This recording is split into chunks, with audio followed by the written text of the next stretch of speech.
Friends, இப்போ ஒரு சில இடங்கள்ல ஒரு விஷயம் நடந்தாலும் நடக்காட்டியும் இன்னொரு விஷயம் நடக்கும். நீ வந்தாலும் வராட்டியும் நான் வருவேன். நீ படிச்சாலும் படிக்காட்டியும் நான் படிப்பேன்டா. எப்படி நம்ம சொல்லுவோம்ல. அந்த நிகழ்வு நடந்தாலும் நடக்காட்டியும் அப்படின்னு சொல்றதுக்கு நீங்க சிம்பிளா வெதர் ஆர் நாட் அப்படிங்கிற அந்த சென்டென்ஸை போட்டு ஸ்டார்ட் பண்ணிருங்க.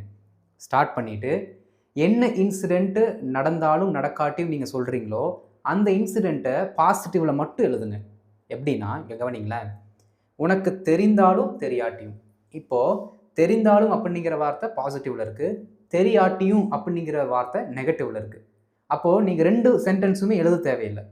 என்ன பண்ணலாம்னா, வெதர் ஆர் நாட் அப்படிங்கிற வார்த்தையை போட்டு, உனக்கு தெரிந்தாலும் அப்படிங்கிற பாசிட்டிவ் டோன் இருக்கு பார்த்தீங்களா? அதை மட்டும் எழுதுங்க போதும்.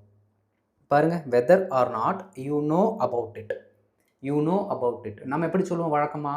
You know about it or not அப்படின்னு நம்ம சொல்லுவோம். அதை கொஞ்சம் மாற்றி அந்த ஆர் நாட்டை முன்னாடி போட்டோம், அவ்வளோதான். Whether or not you know about it you must do it. உனக்கு தெரிந்தாலும் தெரியாவிட்டாலும் நீ அதை செய்ய வேண்டும். Whether or not you know about it you must do it. அவனால் உனக்கு உதவி செய்ய முடிந்தாலும் முடியாவிட்டாலும். அப்போ இதில் நீங்கள் என்ன பண்ணணும்? அந்த முடியாவிட்டாலும் நீங்கிற வார்த்தையை விட்டுட்டு அவனால் உனக்கு உதவி செய்ய முடியும் அப்படிங்கிற அந்த பாசிட்டிவ் டோனை மட்டும் எடுத்துக்கணும். ஓகே, பாருங்க. Whether or not he can help you. He can help யூனா அவனால் உனக்கு உதவி செய்ய முடியும்.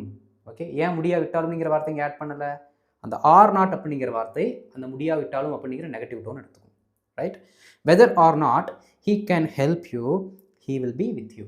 அவனால் உனக்கு உதவி செய்ய முடிஞ்சாலும் முடியாட்டியும் அவன் கூட இருப்பான்டா அப்படின்னு நம்ம சொல்கிறோம். கடைசி பாருங்க. இது எனக்கு புரிந்தாலும் புரியாட்டியும் இந்த பக்கத்தை நான் பின்தொடர்வேன். புரிஞ்சாலும் புரியாட்டியும் இந்த பேஜை என்ன பண்ணுவேன்? நான் ஃபாலோ பண்ணுவேன். அப்படிங்கிற சென்டென்ஸுக்கு என்ன ஆன்சர் வரும்னு காமெண்ட்டில் போட்டுட்டு அப்படியே ஃபாலோவும் பண்ணி வச்சுக்கோங்க.